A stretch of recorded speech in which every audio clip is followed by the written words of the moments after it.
Hey everybody, I just want to take a minute today and talk about something that I've heard a couple times recently and I think needs to be addressed.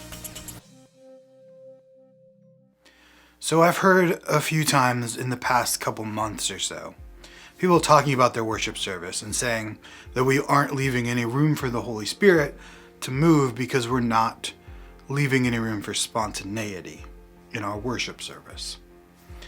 And I want to address what that hopefully accidentally implies when we say something like that. Now, this is not a video against spontaneity in worship. I do have my own personal beliefs on that matter, but I'm not here to convince you of my own personal beliefs. I just want to address that one idea and what it means when we say it.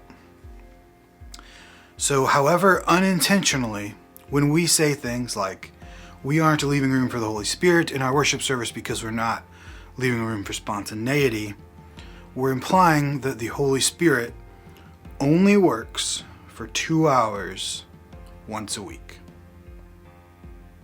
And I think none of us believe that's true.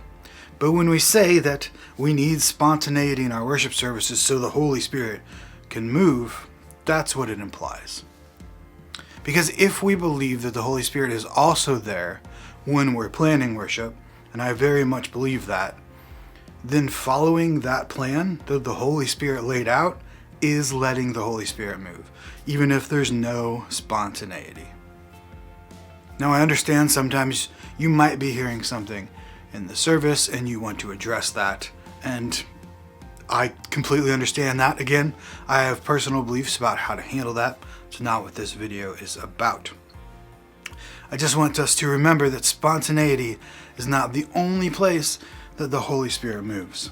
And I would go as far to say that it is probably easier to distinguish the voice of the Holy Spirit from your own emotional reaction on Tuesday afternoon when you're planning worship than it is on Sunday morning when you're leading worship and really emotionally charged.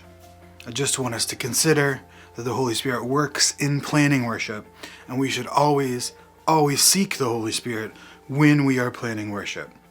Therefore, following a plan 100% without any deviation on Sunday could be following the Holy Spirit completely. Thank you so much for watching. I hope that was helpful. If you have any thoughts on this subject, I'd love to hear them. Put them in the comments below. Let's start that discussion. But of course, be nice, because we're all just people trying to do our best.